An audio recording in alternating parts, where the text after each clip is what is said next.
I'm Tanya Berger-Wolf.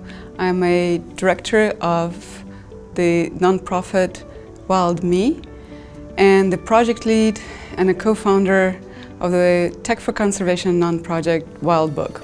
Wildbook is a project that started as an idea in 2014, and we have come a long way in just 4 years creating a system that can use photographs as source of information about wildlife and the basis for data for conservation and science through use of computer vision, machine learning, and data science.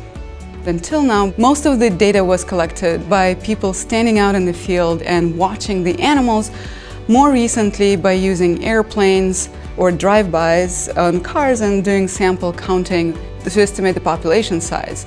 This is not accurate and not scalable. Wildbook can take any images, whether it's from scientists, field assistants, camera trap, drones.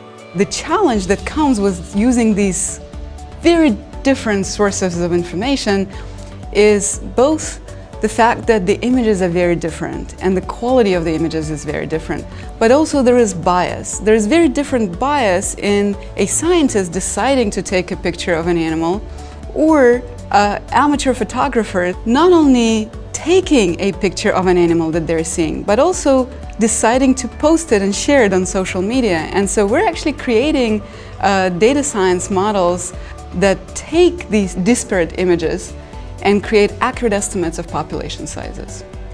The beauty of using images through machine learning and AI for conservation in a project like Wildbook is that everybody can contribute. The ability to take images from all these sources, including people who otherwise would not have been part of this data stream, really democratizes science and conservation, because all you have to do is take a picture.